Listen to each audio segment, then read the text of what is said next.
Previously on Fasrcape. We were trying to create a universe that had its own cultural flavor, that had an energy and a wildness to it that was very uniquely this show. Fasrcape was like an opera. It was a marriage of science, art, and technology, and good old-fashioned entertainment.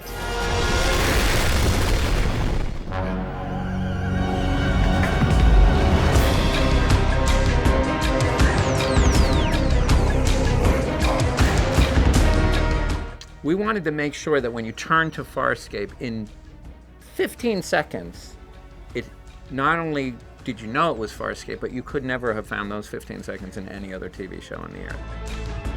One of the reasons it stood out from the very beginning is that it was playful and mature at the same time. Fasrcape's agenda from the beginning was let's get film people to make television. It looked different and it acted different. Certain episodes to me were more like a graphic novel than you had ever seen on television before. Really a strong sense of the visual in terms of the makeup and the characters and the sets and everything that was going on there. It was a great show to watch. What I wanted us to do was I wanted to be able to bring to television some of the creature effects that we were up till then only doing in feature films. They were really anxious to keep up what they're famous for, which is really exotic, unusual material. They wanted a show that was incredibly well crafted, just like everything that they'd always done. So that to me was a huge invitation to kind of really be as imaginative as I wanted to be. It was a very, very big, ambitious project right from the beginning. And from when we started developing it to when we actually started making it was something like 4 years. It was quite a long time. It took a long time to find a broadcaster who was willing to order an entire season of a TV series because it was so big you couldn't just make one or it would cost the same amount as a full-length feature film. You couldn't even make just a few. We had to find somebody who would make an entire season of the show. I'd get calls every once in a while. We'd drag out the scripts and we'd drag out the maquettes, the little models of the characters, and pitch them at different places. And ultimately, television had to come up with an entire network in order for us to find a home. And the Sci-Fi Network had just begun a few years earlier, and they were looking for their first original product, and they wanted something that was a big, noisy, splashy show. It was a big risk for them. But it became the show that defined them as a network. There was a few things that we knew going into Fasrcape. I wanted it to be wilder than science fiction traditionally had been. And then in terms of just like pushing the envelope, it was really a matter of finding just the right players, the right people that could bring that to it. And I remember early on we were trying to develop our writing staff, and I had David Kemper, my friend and fellow executive producer, and the other player who came to us very early on, thank God, was Ricky Manning. Pitching Fasrcape was a lot of fun for a lot of writers that came in because it was the kind of room where people would grab an idea and run with it. The strangest thing in the writer's room was just how incredibly open we were to just the wildest ideas because we wanted to do that. And I always try to write as extreme as possible. And you don't always get that opportunity, or rarely get that opportunity in television. And this was an opportunity for us to really just get as extreme as possible. My attitude was everybody should have their say. And I would say to people, scare me. Try to pitch me something that scares me to my core. I want to resist it. I want to be so afraid. But then I want you to convince me. And then I want you to not let us down and execute it. It was very rare to have that much creative freedom, and I credit Rock and David for wanting to go there and wanting to open this up and not be the 1000th science fiction show on television and not be aware of it. The storylines, the whole of, Fasrcape, they had these mad storylines that would start in the middle of they were the first people to do this. Each episode would start in the middle of this insane battle. It didn't make any sense. And then the storylines would be revealed bit by bit by bit by bit. And the writers expected the audience to keep up. And that was the fun part about it, because each episode was a puzzle. There's very few other shows that follow that kind of premise, but at the time it was groundbreaking. Anything goes. I think it's about as close to mythology as we had. It was definitely a series where we would follow the characters and we would follow a cool idea wherever it took us. There were two really important things to Rockne that ultimately did also define the show, and really is why Rockne is the creator of Farscape. One was he wanted to bring one of us into space. He wanted to bring a typical Earthling into space. What he wanted to do is he wanted to make this very weird environment resonate and work better by making sure there was a character in the show, on screen, who was having the same reactions as the audience watching the show. John was, in the very beginning, everyman. He was the audience's POV on this incredible alien world and ship. And They said very early on, we are not writing television characters. A television character, a Buck Rogers, Flash Gordon character, that's a TV character, that's a movie character. That's great, and we love that. We're not doing that. We're doing a story of a real person from Earth who was thrust into this universe, and if a monster walks into his room, he's going to do what you or I would do, which is jump up at a desk and scream. we don't want John Wayne in space. We don't want the captain. What we want is we want the average guy that represents the audience. When we began, I know Rock and David, they sort of knew what the show was. They knew that at core it was the love story between Crichton and Aaron. That they knew from day one. His idea that the Aaron Crichton romance should be the best romance we've ever seen on television. That was kind of important to him, which is a very unusual idea to bring to science fiction, to say, I want the most wonderful love affair here. Making it an epic love story at the center of a science fiction space opera was very important to him, and ultimately was why, to keep that love so powerful, to keep that relationship so powerful, we, as the show, needed to keep pulling them apart so that they were always fighting to be together. You go look at Farscape, watch 6 or 7 episodes of these two actors playing love-hate, and tell me that you don't want to see more of what they do. That was really one of the huge strengths of the show, and why the show developed such a strong female audience as well. We had almost 50-50 male-female viewers, which for a science fiction show at the time was almost unheard of. Up until then, science fiction was traditionally a male audience program. It doesn't surprise me at all that it had such a strong appeal to female viewers, because the women on this show were kick-ass strong and smarter than the guys around them. That's not unappealing to men, but it's certainly appealing to women. I've often said that in the Crichton-Aaron relationship, that Crichton is the woman, because he is more sensitive. He's not necessarily more caring, but he is more overtly sensitive and feeling, because Aaron is the soldier. She's the one who can kick his ass. You always hope for chemistry between all your characters, but in particular those you were expecting to become romantic leads. But you never know. It's always pretty scary. And it just, with Ben and Claudia, it just happened. They totally got each other. As we saw the actors relate to each other, we said, oh my God, they're like classic. They'll be able to spark off each other for 100 episodes. And we connected so wholeheartedly in the room, something bizarre happened. And we did a great screen test together. And he was the one that said, you know, they had other choices, girls who were more attractive or whatever. And Ben said, no, Claudia's it. I want her. The Crichton-Aaron relationship evolved quite a bit, particularly in season 1, where they start out as basically complete enemies.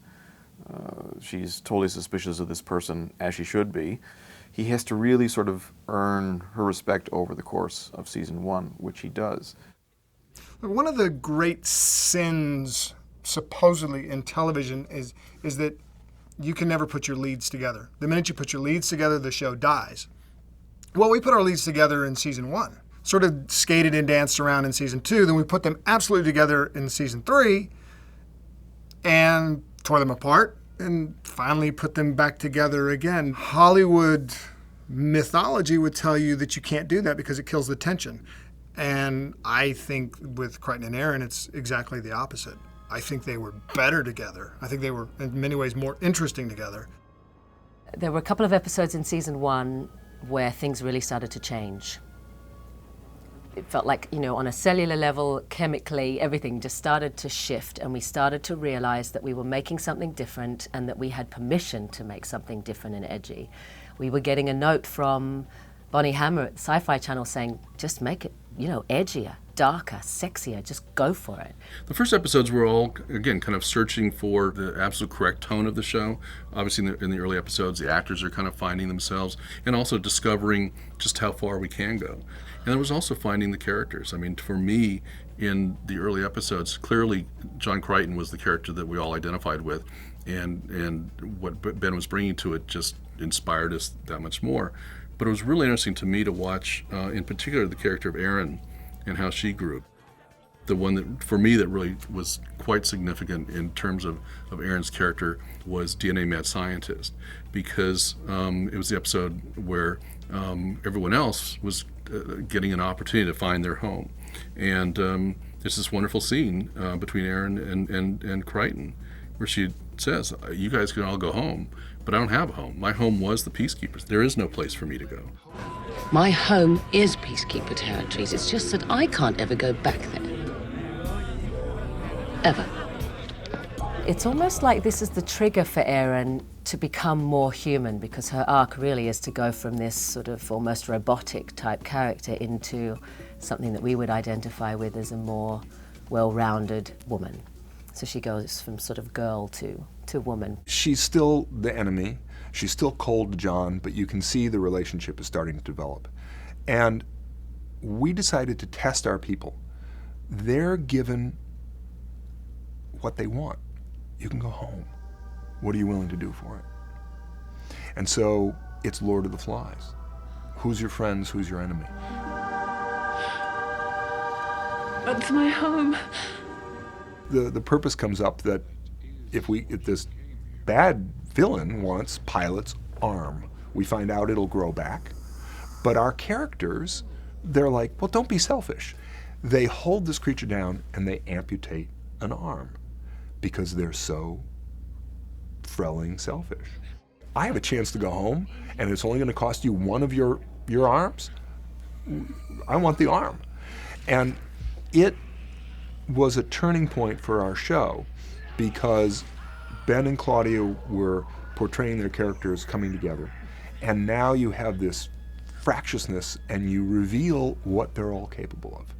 And it set us free, and it set the writers free and the directors and even the actors, that we don't have to be homogenous. One of the other things I thought that gave the show appeal certainly for the writers and for the actors was the fact that the characters weren't set in stone, that they did have journeys of their own, arcs of their own.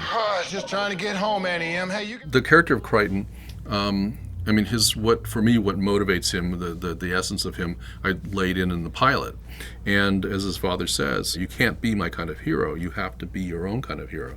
I just always liked the idea that we all knew that, yeah, he's going to become a hero in an environment that he doesn't even know exists when he's hearing that. So it's really interesting to take Crichton through that evolution. Season 1, Crichton's very motivated. All he wants to do is get home.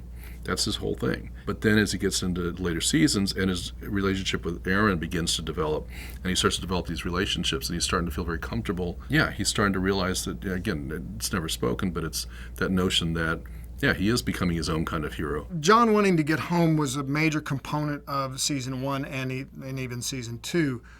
As much as you may want to go home, you never really get to go home. Crichton is actually realizing he can't go home. Now he's trying to build a home out there. The Crichton-Crace relationship started out as just a sort of an engine to get us into stories, to give us a chase. Crichton accidentally kills Crace's brother, and Crace is mad for vengeance. The character of Crace is a very straightforward guy. The bad captain who serves an incredibly important role in the show, and that he lights the fuse on everything that happens afterward. I knew what was coming down the pike for him. I knew that we had a whole really interesting backstory plan for him that made him really ultimately kind of a tragic anti-hero for me. as the series progressed and Crichton became more stressed and was tortured and hunted, the roles almost flopped. They did. They flip-flopped. That Crace became the one who was reaching out to make peace with Crichton, and by the time he did that, Crichton was not willing to accept it. Lonnie Tupu, who played Crace, accuses the writers of giving him a lot of crying and screaming scenes in later shows, and he was always playing big and tortured. Our response to that was always, well, but Lonnie, but when we saw how wonderfully you played tortured, we said, let's find out why he's so tortured. Let's get him past the, I'm going to kill you, John Crichton, and get to more depth with him. And the character went on a journey that I don't think any of us envisioned in the first place. My name's John. John. Dargo seems like the one character who's going to be the least friendly toward Crichton, but just the friendship that developed between Anthony Simcoe and Ben Browder helped to inform the friendship on screen. And the kind of bromance that they developed kind of came from they're two guys who were like kind of thrown into this, and they're essentially the same age. And so even though they're wildly different species and from wildly different backgrounds, it just gelled correctly. I loved it when Dargo would be able to be funny, because he never knew he was being funny. That was the great thing about him. He was totally stoic. Even when he would make a joke, and you would kind of look at him like, did you just make a joke? There's a scene in Mind the Baby where he and Crichton are stuck waiting for Aaron to come back from something. And I came up with the idea, well, these two guys are sitting around bored, so they're playing rock, paper, scissors. The two of them getting into this sort of little, Abbott and Costello shtick about, what do you mean paper beats rock? That's ridiculous, and having that argument. But my favorite Dargo moment was then we come back to him later in the episode, and this was not scripted. This was something Anthony came up with. And Dargo is pretty much, he's doing rock, paper, scissors with himself, which doesn't really work. And he does, and he goes, a tie. And I always break up when I see that, because that is a very sort of Anthony-esque moment and a Dargo-esque moment at the same time. We worked really hard throughout the first season to really try to keep the characters at odds as much as possible. But then as you get toward the end of the first season, they really are starting to bond as a family, as a group. Zan came round full circle. She was selfless in the end, but she started off selfish. She had been in prison. She was a murderer. What are you afraid of? Take my head. Crichton was the only person who was able to calm her and bring her back to the centre by going into a very hazardous union. Zan was pulled back into the centre by her family. She had a sense of family belonging. She grew to love, obviously, Moya. Pilot was part of Moya, the crew, Crichton. She loved Crichton so much. I got my mind right, boss. Be nice. We will. After Crichton was tortured, fully tortured for 2 episodes, I felt that it would be cheating to hit the reset button. Crichton grew progressively more wary, and then after torture, Crichton became unhinged. He became slightly erratic. And to do otherwise is to hit the reset button on it, and it undermines the validity of the character, undermines the potency of the story, that you have to go there. You have to go on this journey. You have to go upriver with Crichton. Season 2 Crichton was a tortured thing. I mean, literally, at the end of season 1, he had been tortured. And Ben was always coming to us and saying, I think this has affected John Crichton to some extent. I'm going to play it. He's going to be a different person as a result of that. We're not just going to pretend it never happened. He's not just going to go back to being the same old guy next week. We were perfectly willing to let the character go down the rabbit hole, as it were, to question his sanity. And that became kind of a major theme of season 2.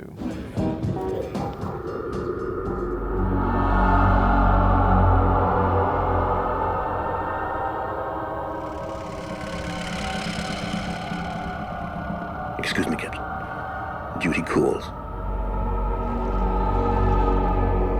I had not seen Scorpius.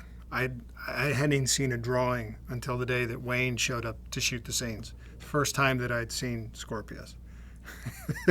So Wayne walks in with his GIMP outfit on, with that pasty, translucent cadaverous look. So Wayne walks in, and I'm basically strapped in a revolving chair, and he starts into his performance.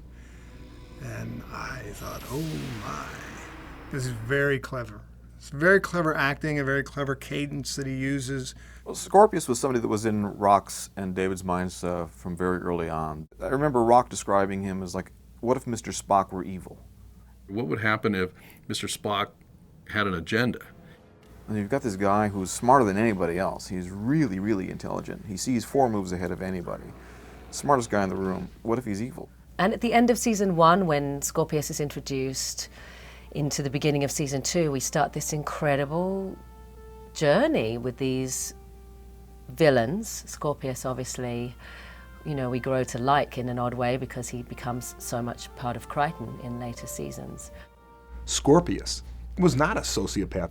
He didn't murder people just because he murdered people. He had an agenda that he thought was valid and worthy, and if you really went with him and became his aide de camp, you would find that you started to agree with a lot of what he did.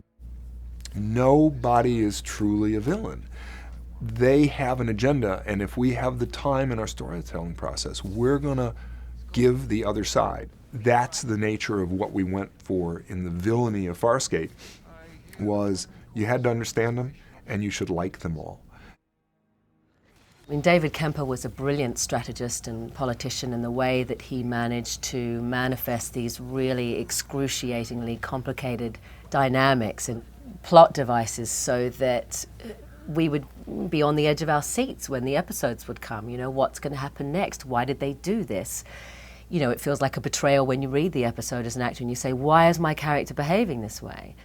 It was very interesting at the beginning of season 2, seeing these relationships and the dynamic and the politics and Aaron sort of being split in 2 directions, divided loyalties perhaps. That's basically her journey through the course of the series, is to come to grips with who she actually is, to choose who she actually wants to be. There's a line right out of the premiere where Rock has Crichton tell her, you can be more. And that kind of sums up her journey. Will not come with you. You've been irreversibly contaminated, remember? It means death. Is my duty, my breeding. Since birth, it's what I am.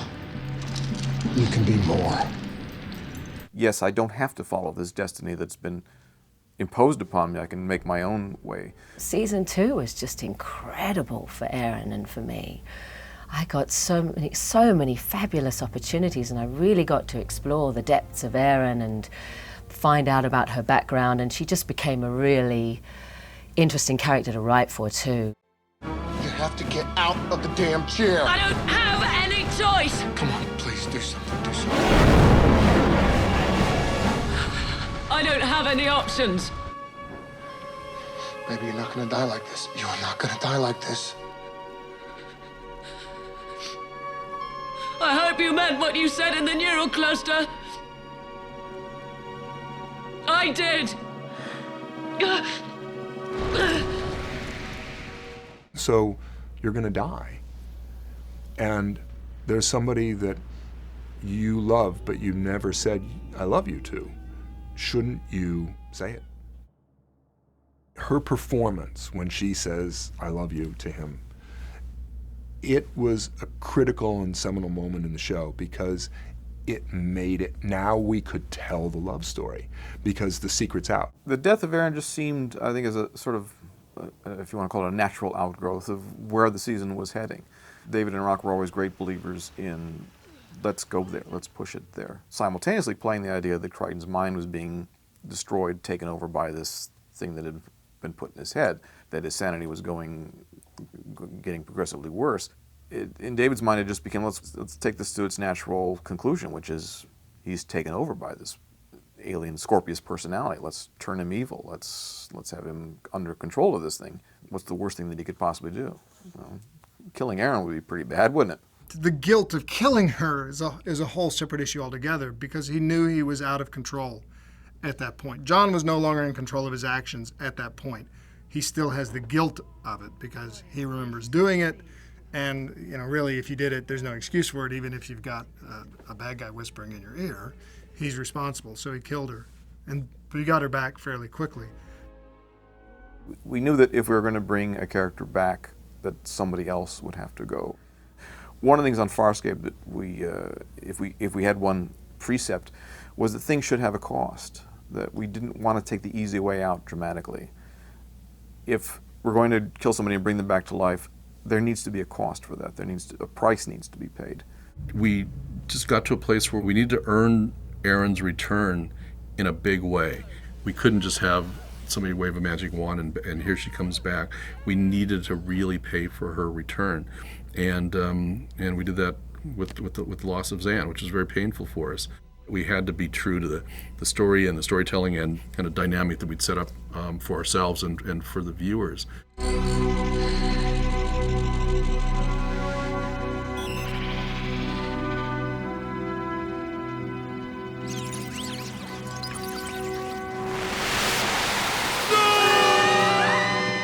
She was responsible for their lives.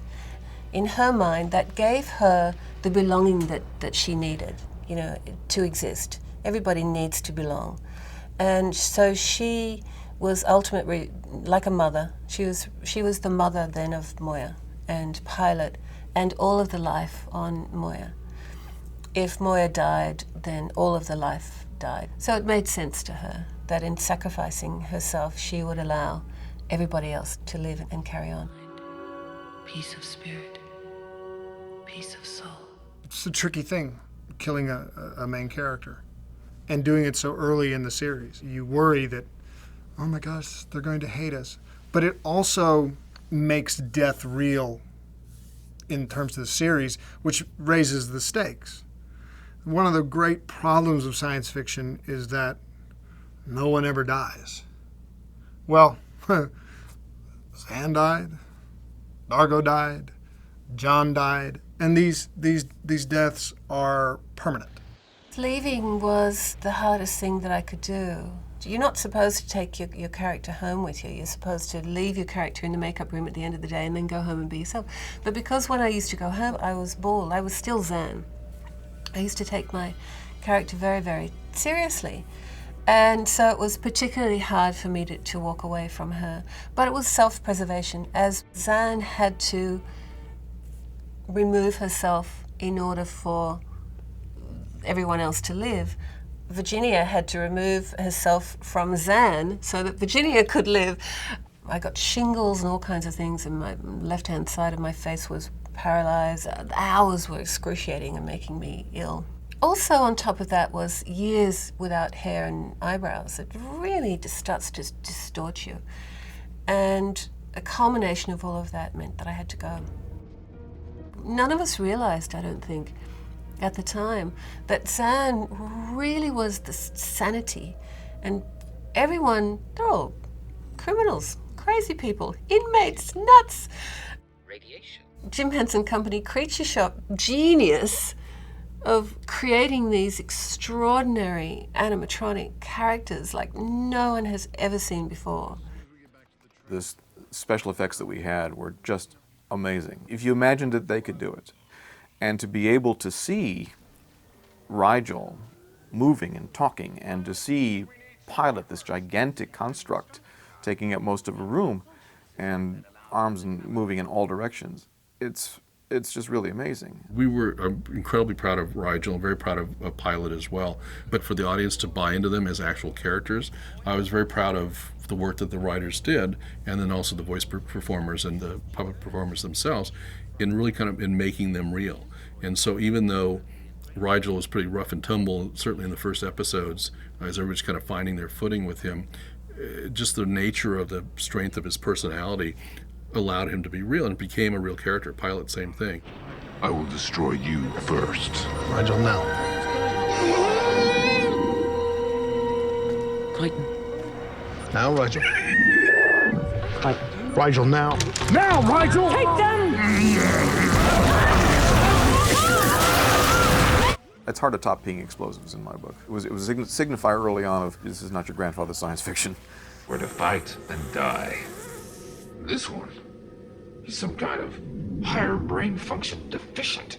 How he escaped the genetic sieving process, I do not know. Rigel?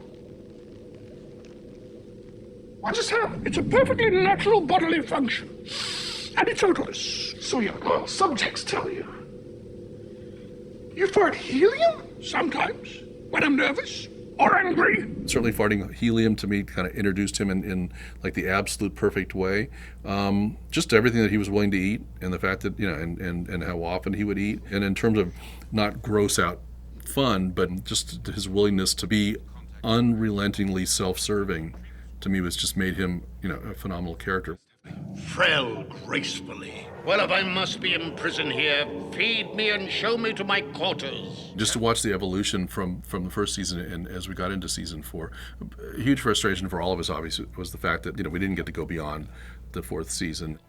We knew we were not at a place where the story was finished. And of course, people could say, you could have just ended the episode 1 minute earlier, and it had the feeling of finished. Or should we stay true to the episode and leave it just the way we'd intended it? And should we put to be continued on the end as we'd intended? We were all pretty much all of a mind that said, you know what, let's just do it the way we intended to do it. And we could have kind of done some sort of wrap up to the series and not left it on a cliffhanger as we did.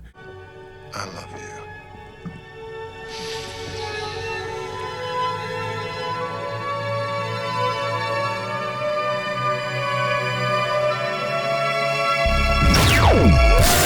The writers gave the audience a really nice moment of resolution and then destroyed it. We clearly did that as a message to the fans that we weren't ready to stop yet.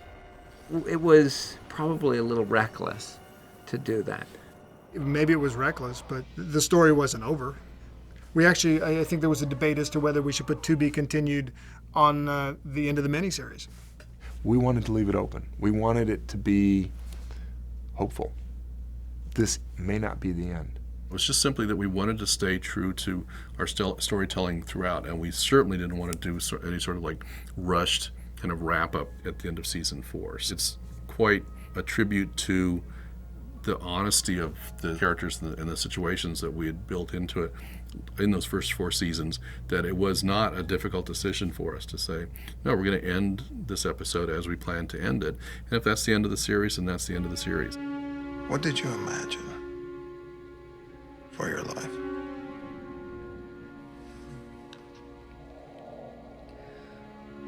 Service, promotion, retirement, death. You?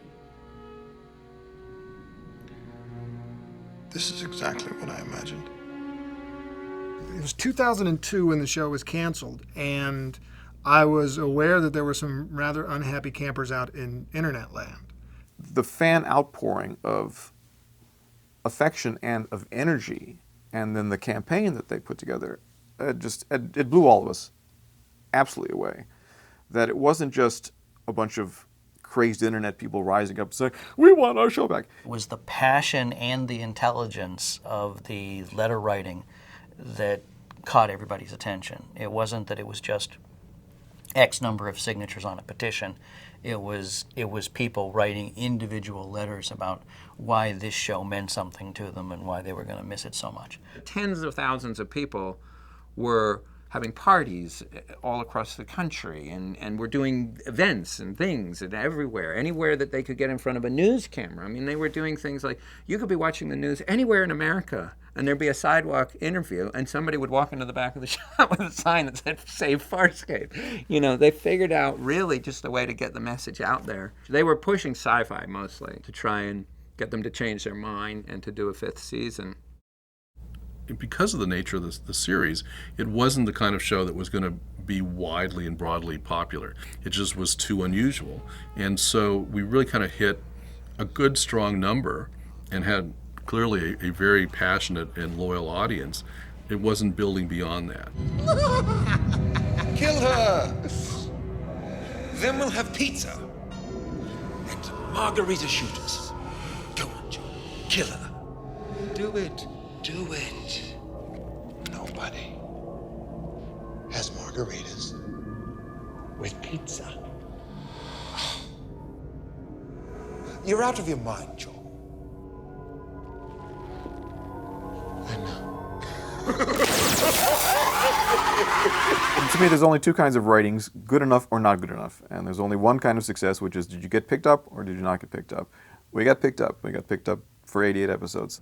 There can't be anything like Fasrcape ever again. Pilot, is the Prowler aboard? Yes. Prepare for immediate starburst. What a remarkable technological achievement it was, just getting the show up. It was Brian's showcase, his showpiece, his art piece. So much time, money, effort and love were put into the design of each of the creatures. If you watch Fasrcape, the whole catchword was hope. If you're trapped out in space, you have hope that you're going to go home. They all had hope. None of our people ever gave up hope. It was the greatest work of art in every way. The writing, the special effects, the costuming. The acting wasn't bad, too. You know. What it was to me was the best job of my life, the best time of my life, and the best place of my life. I will never have a better experience than I had for those 6 years. Fasrcape as a personal experience was just a dream come true. And then to be surrounded by this incredible set of incredibly creative people, and it was a gas, absolute gas.